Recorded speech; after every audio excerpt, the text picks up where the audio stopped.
Hello, everyone. This is Ed K. Smith, the co-host of The Asset Show with the host, Mr. Rob Kay. Hello, Rob. How are you? Good, mate. Fantastic. And we are very privileged today to have the co-founder and CEO of luxuryescapes.com, Mr. Adam Schwab, on the show. Hello, Adam. How are you? Ed, Rob, how you going? Good, Adam. Thanks for coming on.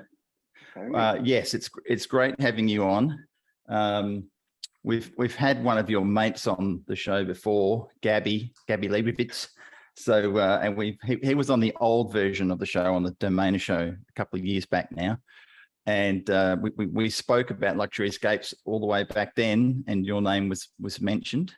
So I thought I'll wait 2 years and get you on.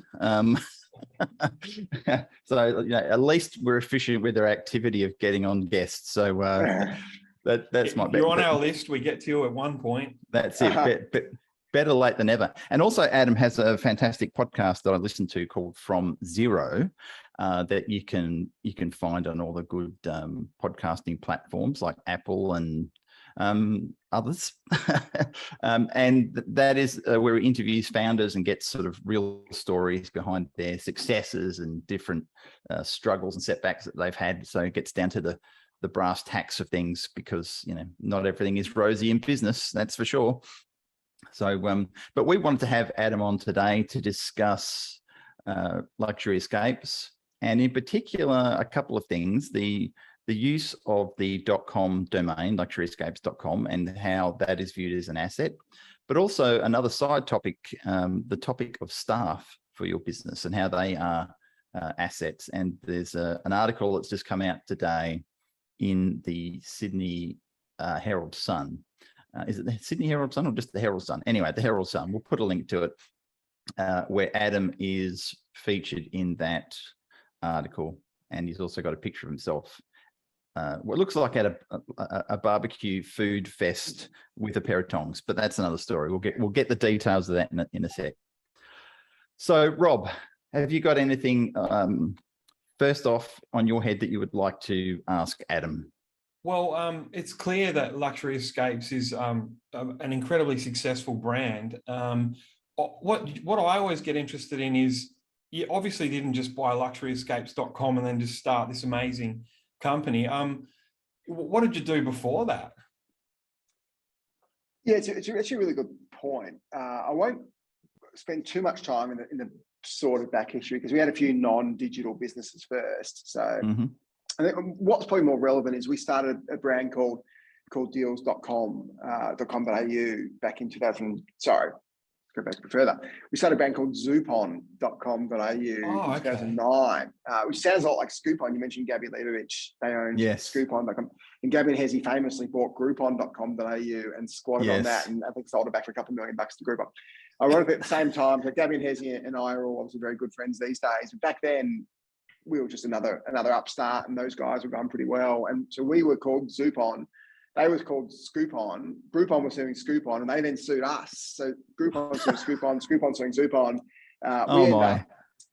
They weren't completely without basis. We did do some pretty similar things to them in the site, and then we also bought a site called Deal Scoop. During my co-founder bought a site called Deal Scoop. I think that's what pushed Hezi over the line. So they ended up suing us. We ended up settling for not much and just changed the name to deals.com.au. Okay. So it was a much better name anyway. And that all got sorted out.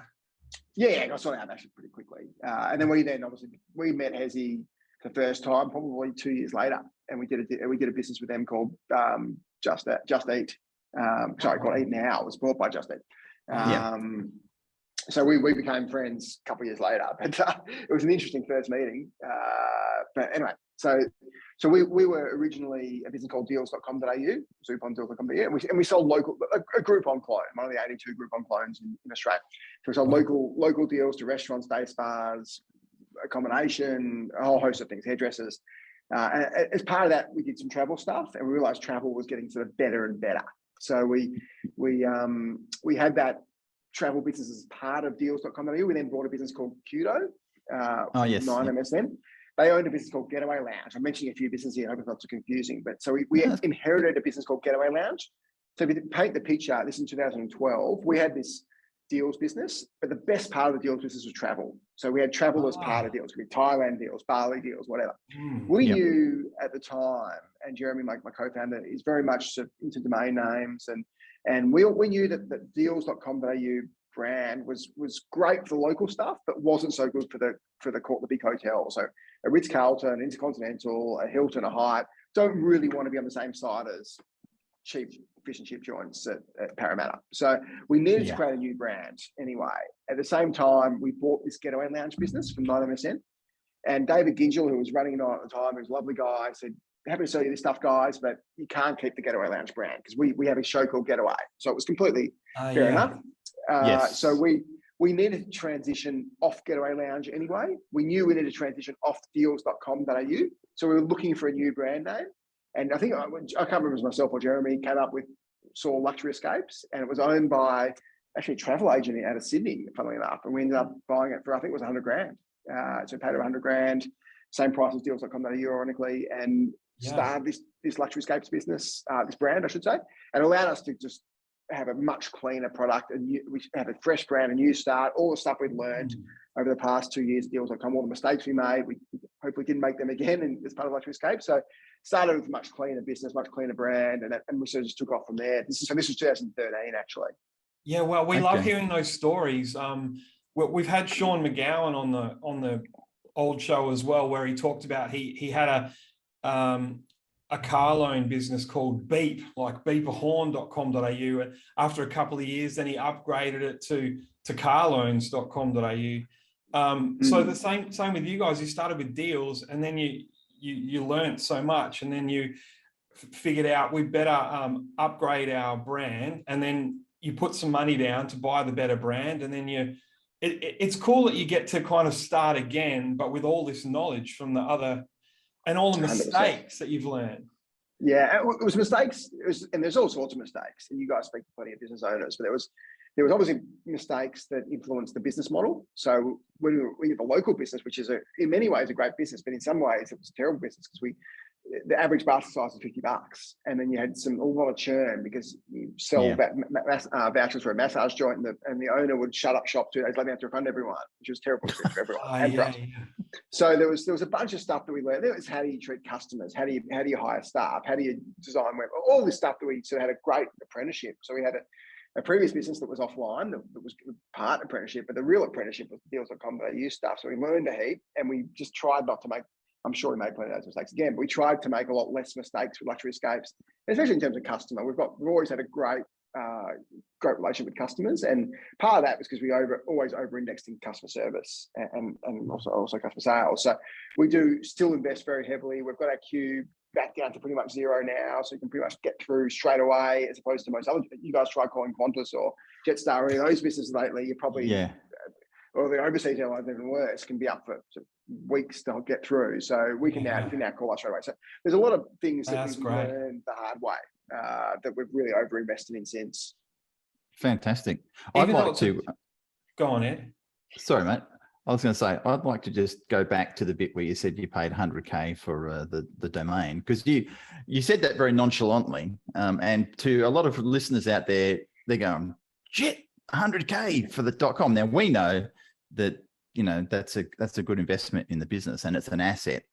Can you just break that down a little bit? How did that process work? Because you said someone else had it and it was a local Australian company. Was that a long process? Did it take 5 minutes? Can you give us a bit of a story on that? Yeah, we're going back 9 years now, so I'm slightly hazy on some of the details, but we'd already bought a bunch of domain names. So we bought deals.com.au for 100 grand as well. It was obviously that magic number. So, and Jeremy, my co-founder, generally did all this stuff. He's been sort of trading domain names for a while, even at that point. So and he was very bullish on the value of domains. So we actually bought it, but we bought deals.com.au. We own deal.com.au, which hasn't turned out to be such a good investment.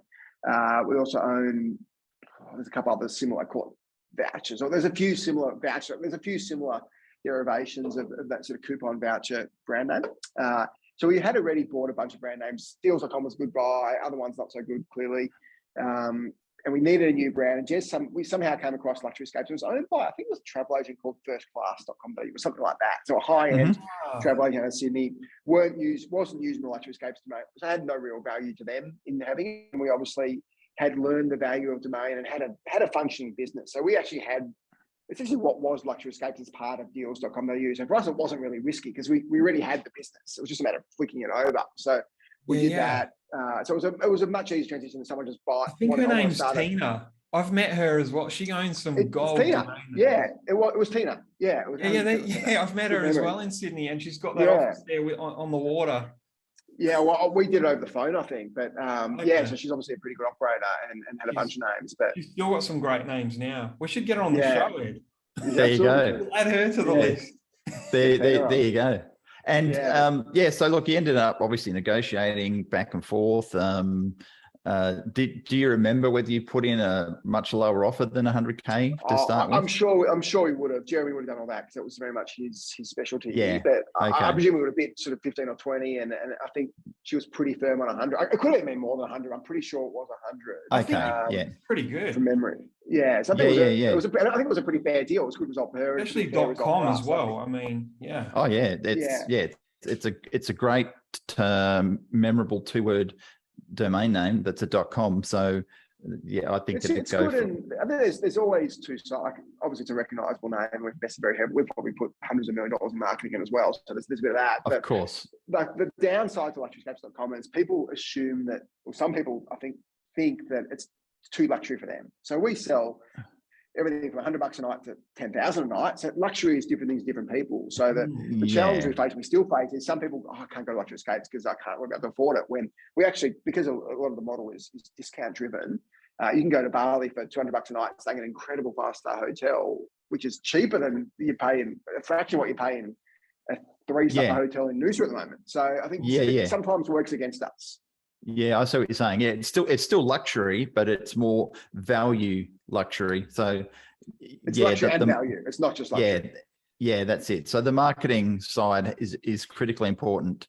And I think there's very few domain names that don't need some degree of education about what actually sits behind the name of what the business is. Sometimes the more generic the name is, it can be actually more misleading or harder. So I think it's a good lesson for people to learn when they're thinking of buying a name. What does the message of that name, if someone just looked at the domain name, would it be confusing? Would it be not confusing? Things like that. So that's some good input for people who are sort of looking at getting a name to start a business. So Rob, sorry, I interrupted you before. Sorry, mate, you were going to ask a question. I lost that track, but that's okay. Your question was better than mine. I should just add, guys, just on that point, we were talking about names. So domain names obviously important, but that's not the whole story. Trademarks are critically important as well. So we own the .com, but we've had issues with trademarks globally in various different regions, which cost us millions of dollars. So simply owning a .com for listeners is important, but it doesn't mean you own free rights to that name completely. There can be other issues if you don't own the trademark. Especially when it's so generic, because I mean, Luxury Escapes is quite generic, but it's an amazing brand and you guys own it.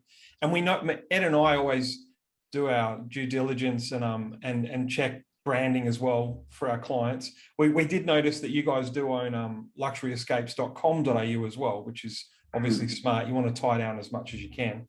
We bought that subsequently. So we actually didn't own the Luxury Escapes business name for some years. We bought that probably 2016, 17 maybe. So we had the .com, and I think it was a gentleman in Queensland. I think we ended up buying the .au and the name from him. So we had the company. We didn't have the business name. So there's obviously a few layers, as you guys know, to intellectual property, and simply owning the domain name is maybe 25% of it. There's obviously a bunch of stuff that founders now think about. Yeah. We often talk about that the domain name is the foundation, and we use the example of Times Square. You can have a vacant lot in Times Square, and you could have a hot dog stand on that vacant lot, or you could have a 100-story building on that vacant lot. So the foundation is there, but what you build on it is a whole different story. Absolutely. And the time and energy and marketing and cost. So it's only the starting point. It's not the be all and end all once you have a domain name. So we're 100% 100% in agreement with that. Yeah. And of course, that's just the start of the process. I mean, Rob and I know that very well. And we often have these conversations with people that own hundreds of domains who think they're going to go and develop them all. And go, nah, you're not. You may get around to 2 or 3 or 4 in your lifetime if you do them really well. And even that would be a push. So it's a little bit delusional that people think they're going to have all these domain names and go and develop them all out into these big businesses. That's a good segue, actually, Ed. So, Adam, do you guys run anything else on premium domain names, or are you just focused and concentrating on dominating in the luxury escapes genre? Yeah, we have owned a bunch of other businesses with Gabby and Hezi actually now, Scuba on Kudo, Deals.com.au. Deals is the only sort of generic name there.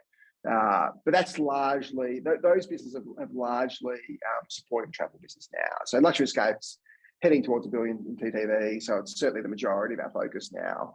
And that's probably a pretty common sort of trend in any business that you do.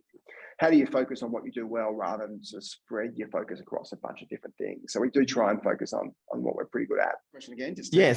So what got you interested in starting your From Zero podcast? Because that's something that you're obviously doing on the side of all this. And what is From Zero? It is a time-consuming. Yeah. Give us a backstory on that one. Guys. It was probably So I was originally a lawyer going back sort of 17, 18 years. And then I stopped being a lawyer. I started doing businesses with my co-founder. And then as part of that, I had a lot of time. So I started doing some writing. So over the years, doing more and more business writing mostly for an online magazine called Crikey, but then I've also written for Fairfax and News Corp and a pretty broad range of publications. Yeah. And I wrote a book in 2010 called Pigs at the Trough, which focused on sort of collapses from the GFC and that sort of stuff. And I've done a bit of TV stuff. So I've always had a sort of interest in business commentary, corporate governance, business news. And then I guess as part of that, the sort of an extension was being a founder myself, just having a chat to other founders about their story, a bit like Guy Raz's podcast, How I Built This, which is sort of the global leader in the space. There's been hundreds of imitators of Guy.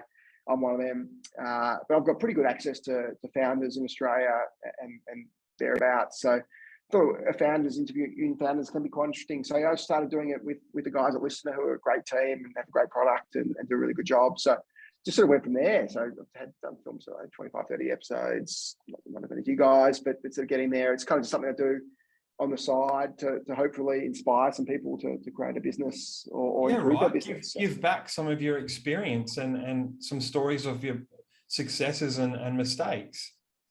Yeah, it's obviously not really about me. It's more about the talent who I'm speaking to. But being able to, having been through the journey, when you've been through the journey yourself, you sort of have a bit of an understanding of the bits that are more likely interesting. So it's helpful, I think, having lived through it myself, to be able to speak to some of the great entrepreneurs. Spoke to Greg Roebuck, who founded Car Sales. Spoke to the guys the Linktree guys just last week. Spoke to Dom Holland, who founded Fast and before he collapsed. So had all sorts of guests through the show. Who've been incredible. Spoke to Paul Bassett from Seek and Square Peg. So just be able to speak to some of these incredible business people. Carolyn Creswell from Carmen's, who literally started from nothing and grew a global brand. So being able to speak to superstar business people and just understand their journey, the challenges they faced, and hopefully be able to sort of inform listeners on just the fact they're not alone. It's a resource that surprisingly a lot of people I talk to don't think of using. Books have always been in the past. Obviously, I think it's something that someone would read, but Absolutely. Podcasts are fantastic. And some of the stuff that gets revealed on podcasts is like you're not hearing it anywhere else. Yeah. Because particularly if a guest comes on and they're relaxed and they like you as the host, often because Gabby let a few things slip with us that were world firsts. Sounds like him. That's one of the reasons Rob and I do this, is for that reason. It's to help educate the marketplace and what we do. So it's a great medium. It's a one-to-one medium in someone's ears. Someone will listen to this and hopefully get something out of it. But yeah, it's that great intimate medium. It's far more intimate than radio or newspaper or anything like that. Yeah, absolutely. And a lot of the content can be evergreen. So, what someone learned as a business founder is still practical probably in 10 or 15 years time. Absolutely. So that's brilliant. But as I mentioned earlier in the intro, today, on the day of recording this, the 30th of May, 2022, you were featured in the Herald Sun newspaper in Australia with an article called "Half of Our Public Servants Stay Home." And that's all to do with talking about staff and where they work from and should they come back to the office. And one of the things that I talk about with a lot of people is staff are an asset. I think a lot of business owners don't see their staff as assets for some weird reason. So tell us a bit about the article. How did you get involved in that one? So I think your point's a really good one about the staff being assets. We can talk about it in a second. But I can't remember how the article came about, but we've been pretty outspoken on the work from home piece. And the other thing to talk about work from home in general, and it kind of leads to your other point, but certainly through, I guess being a travel business, we have a particular bent. So that's why I don't want to talk too much about the sort of COVID restrictions we had for 2 years and the stupidity of them, because they'll take up the whole podcast. But we were certainly, I say from my personal perspective, very sort of, maybe not initially the first month or so, but certainly from April 2020, the futility of lockdowns and mask wearing was pretty clear in the data, yet we did it for 2 years. So there was a cornucopia of stupidity that happened over this journey. So, and one of them was the forced working from home. So I've always been anti-work from home. But then if you look deeper, there's multiple reasons why we think this I guess that work from home just isn't in the best interest of the team or the business. So if you look at the team, there's a number of reasons why working from home is just negative for start. The mental health reasons alone justifies the craziness of it. So the American Psychiatrist Institute Association did a study of 1,000 people working from home just back in 2021, so a year ago, mid-pandemic. And they found that work from home significantly increased isolation and loneliness, which is no surprise. And it also increased the difficulty of detaching from work. So you always feel like you're working, even if you're not. So even though businesses didn't think staff were working, staff felt like they were always working. So from a mental health perspective, it was terrible. From a collaboration perspective, we know it's terrible. There's no inspiration. You're not working next to you're over this ridiculous Zoom meeting, which is okay for a podcast, but terrible for a new person starting work. It's almost impossible to onboard somebody over a Zoom. So it's terrible from that respect. 30% of people meet their partner at work. We know that marriage or long-term partnership is one of the most productive things you can do from an economic perspective.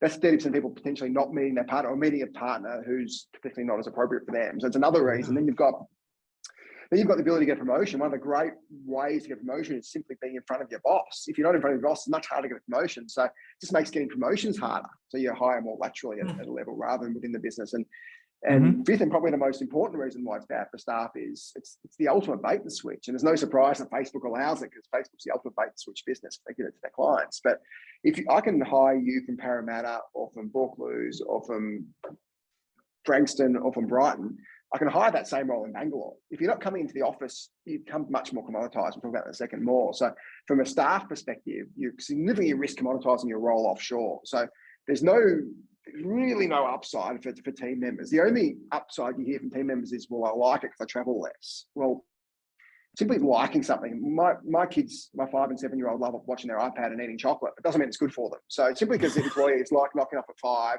and watching Netflix doesn't mean it's good for them, and I told you why it's not. But we think from a business perspective, so it's bad for team. What about for business? Okay, we talked about the lack of collaboration and lack of productivity. And I'm a pretty productive person myself, and I know when I was working from home, it's impossible not to knock up at 4:30 and 5 o'clock and start making dinner or playing with the kids. You're there, it's proximate. So there's no doubt it's less productive, even for the best people.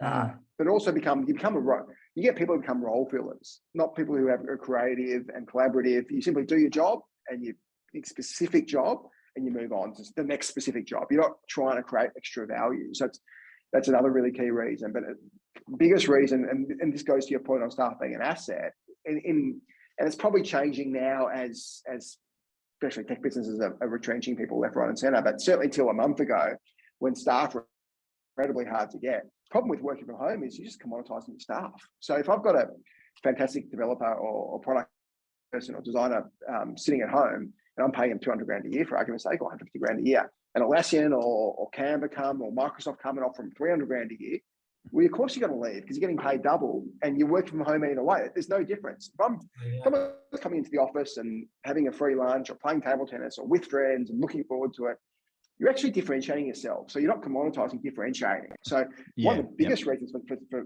employers as to why work from home is terrible, forgetting all the other stuff, getting the mental health reasons, the productivity reasons, the promotion reasons, all that kind of stuff, is simply commoditizing your most important asset, which is your team. I don't want to commoditize my team. I'm not going to commoditize my actual product. Why do I commoditize my team? So I want to make it, and there are always going to be some people who are just desperate to work from home.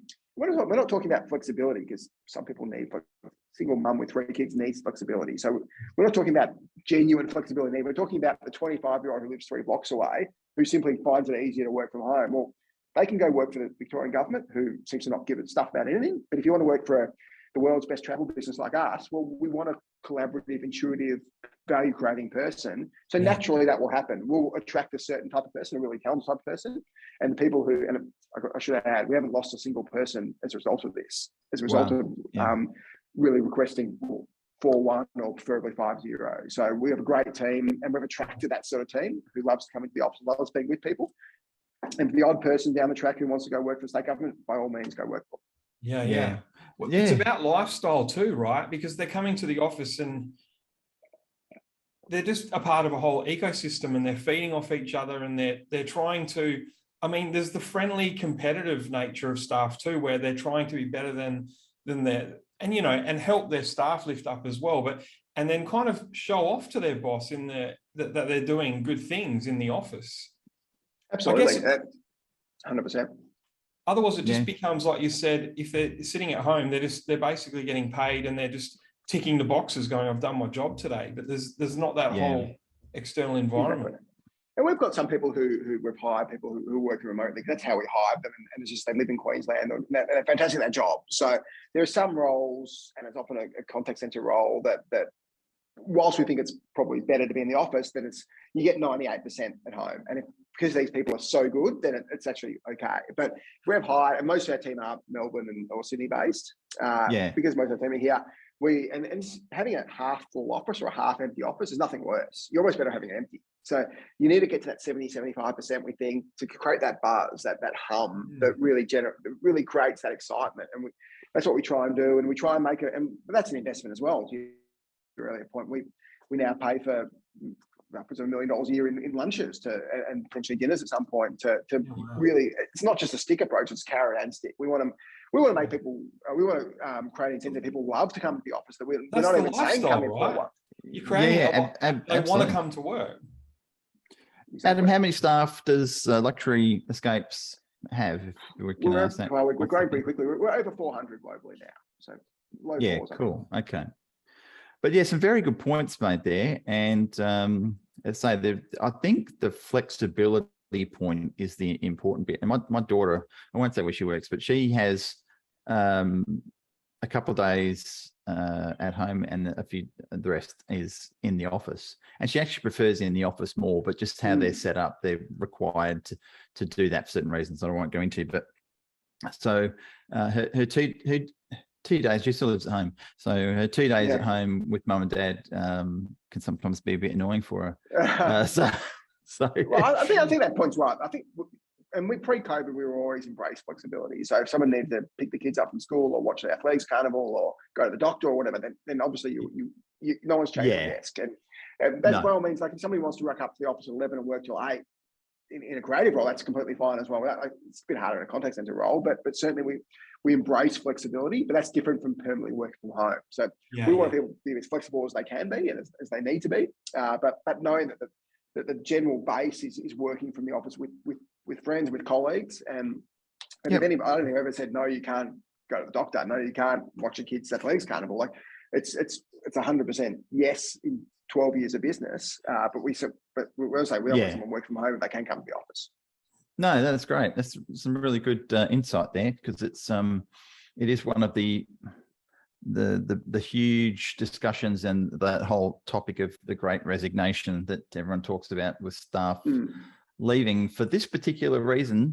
But there's always two sides to the coin. So very, very cool. Thanks for sharing that. I think you always get some people who are desperate to work from home, and that's fine. They just probably won't work at a business like ours. There are plenty of businesses that embrace that. And we think it's terrible for the team, and we think it's bad for the business. Other people disagree. So we don't claim to speak for others. So we think we'll just do what we think is best for our business, our stakeholders, and let other people make their own calls.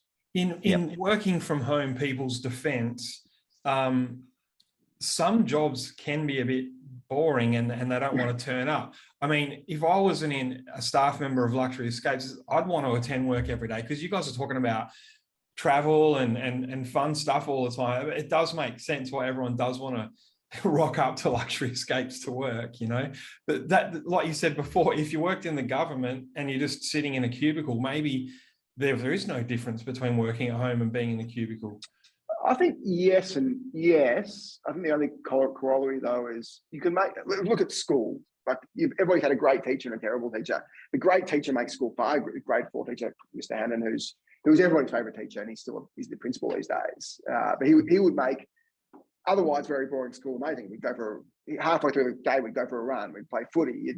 It made maths fun. Like he had the ability to make something incredibly mundane, incredibly fun, and great.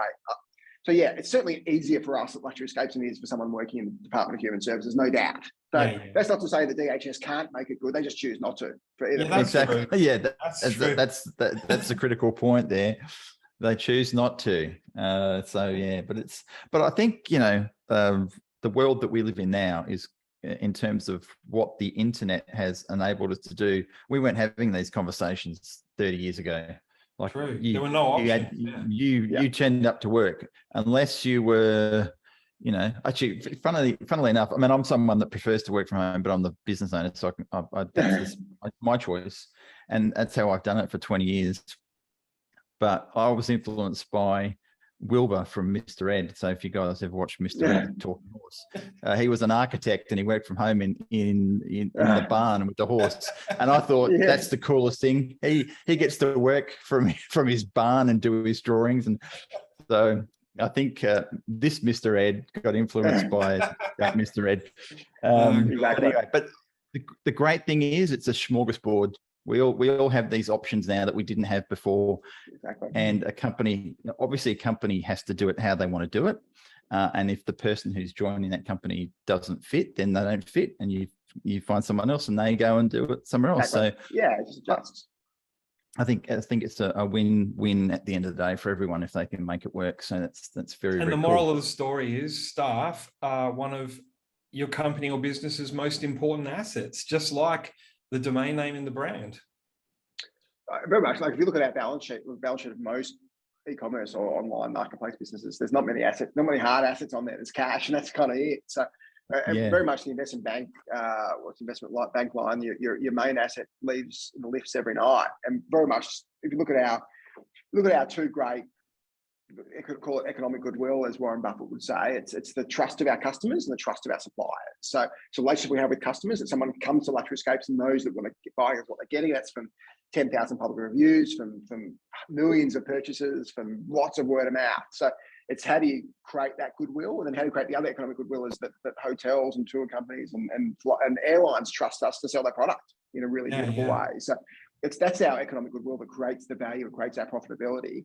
And what creates that goodwill is an incredible team. It's the 400 people who are building the website, who are speaking to hotels every day, who are speaking to customers every day, who are working on the business. Without that team, it's a pretty shallow asset. So absolutely, our assets are coming up. Our development team, which is over 100 now, developed dev product design, I think it's about 105 now. It was 30 pre-COVID. That's an incredibly expensive team to build and to train and to train into the way we think. We've got one of the best teams, if not the best team in the country. We get people out of Atlassian, people out of AWS, who say these are incredible businesses, who say we've got a better team. So we're trying to build the world's most beautiful travel product, a travel super app. So we've got a team of 100 plus people working on that. These people, a lot of these guys can go off $100,000 from some of these US venture back, maybe less so now in the last month, but certainly to a month ago, we're getting offers left, right, and it will stay with us. And then how do we create that? And I think the word culture is probably overused. But how do you create that culture where people love to come to work and are willing to work and want to work with you, rather than get paid a heap more at some faceless US business? It's not always about the money, for sure. That's a misnomer. It's there's so many more aspects to what makes a great place to work. And often people will take less money to go and work for a particular place that has that better culture. So, so how would you describe, Adam, your ideal customer? Like who is the person, the avatar per se, that you're seeing that's turning up to use your business's products and services? It's changed over the years. Yeah, it's changed. And it's certainly changed post-COVID as well. For assuming we're in post-COVID now. But historically, if you look at the sort of 2012 to 2018, 17, it was very much the, call it cashed up, not retiree necessarily, but 60 plus. Kids aren't dependent anymore. They may still live at home, they're not dependent, you're paying the private school fees or even just the public school fees. It's that sort of, call it Fairfax reader, 60 Minutes watcher, but a pretty broad range. So we've got customers that cover a relatively wide socioeconomic trajectory there, but very much if you look at the classic, it's sort of 65 years old, maybe had a small business or have a small business that churns out a bit of money, plenty of time, so can travel a couple of times a year, and also travel outside school holidays can make it a bit easier, but not necessarily. We're very busy during those middle school holidays, but yeah, so it's that classic sort of 60 to 75 years old, plenty of disposable income, not paying for kids anymore. But we've now, certainly since COVID, that cohort, they're starting to travel again now, but they've been a little bit, probably understandably, a little bit more nervous to travel. And it's very much the sort of cohort 35 to 60 now that's really seen some growth. Look at destinations like Bali and Singapore again. I'm 42, so I'm sort of right in that cohort. I'm getting sort of messages and calls every day from someone asking about holiday advice and where should they go and can they buy from us. So it's really ramped up in the last sort of 3-4 weeks, and it is a bit younger. So I think that we're waiting for the older demo to come back hard. And that's partly insurance rate as well, because we're fixing our insurance policies to cover up to unlimited. So that's happening soon. But with COVID, it's a little bit more tricky for especially someone who's maybe 75 with some preconditions. So that's coming back a little bit more slowly, but overall we're kind of double pre-COVID sales now. So the overall business has come right back, and that's been really a broader demographic spread has allowed that. So to answer your question, it was 60 plus, and now it's probably dropped like younger. Yeah, okay. You think soon an avalanche is going to come of travellers because people want to get out again. It's really happening now, and not only that. So Australia's full. So try and book a place in Noosa in June, like literally nothing comes up in Expedia and booking on us wherever. So A, Australia's full. B, Australia's expensive. I've been to one of great mates, Jules Spark, who runs Landsport, fantastic business, and the price, people paying $1,000 plus for a lead-in room in Palm Cove, Port Douglas over June, July. $1,000 a night. We're selling Kempinski, probably one of Asia's most magnificent resorts in Bali, with a dinner that costs $100 per person, and breakfast costs $70 per person, and massage and transfers for $500 a night. So would you rather be spending $1,000 for a tiny room in Palm Cove, or $500 with dinner and breakfast and transfers and massages in Bali, one of the best resorts in Asia? So people are pretty smart. Australians are pretty smart. They see value pretty quickly, and we've seen a massive flip from, obviously people booked in, but post June, July, people are really looking internationally, and they want to travel. They want to travel overseas again. Australia's great, but it's you've done it. We've done it for the last 2 years. It's time to go back to Maldives and Singapore and Bali and Thailand and Vietnam and Europe and US. There's a lot of places people haven't been to for the last couple of years. Yeah, exactly. Yeah, and the fact that Rob and I are both in Perth, Bali is before COVID, it was like people would go to Bali probably more than they go down south to Margaret River or places like that. It was actually cheaper to go to Bali, to get on a plane, fly there, have a 5-star experience than staying somewhere locally. So of course that option was and better now. Like there's no traffic, so you can go from Canggu to Noosa in 15 minutes, not 2 hours. So, That's got to go back. That's very cool. And Singapore you mentioned as well, because we're sort of Perth again. We're sort of directly up to Singapore. Do you find you do a lot of Singapore business from the eastern states as well? A lot of people booking flights from there? Pre-COVID, Singapore was a really big, even though it was obviously not a huge landmass. It was a big, and then during COVID, they were pretty tight with the restrictions, so that took a bit longer to come back. So Fiji came back last year. Fiji went crazy last year. It was massive. Oh, right. Okay. And then Omicron came, and then Bali went crazy in February, and Bali still is incredible. But Thailand, Singapore, Malaysia, Vietnam, Hong Kong been a bit slower, and Singapore within the last 2 weeks they've eased restrictions back to normal pretty much now. So you can jump on Singapore. I think there's no testing. It's pretty much as normal, or pretty much as pre-COVID. So now, and Singapore's had an incredible result over the weekend with Regent Singapore, which is a great property, and Singapore's back pretty much as much as pre-pandemic. So Thailand's probably got a little bit. Thailand's good, no testing getting there, but it's not quite pre-pandemic yet. But we think it's probably a month away. But Singapore is back. Bali is absolutely back. Fiji's absolutely back. Maldives is never left. Oh, wow. Question: do you have an affiliate program by any chance for your business or not? We do, but it's not as developed as we'd like it to be. So we just actually brought on a new head of affiliates last week. We're working on it significantly. We hope to have a fantastic affiliate business in the next 6 months. Excellent. We'll have to talk. I mean, I own I own things like visitsingapore.com.au and travelsingapore.com.au and stuff like that. So we'll have to talk. We'll have to work those domain names. Yeah. I've got some good travel brands too. So you does. Rob's got some awesome ones. I'll affiliate to you guys too.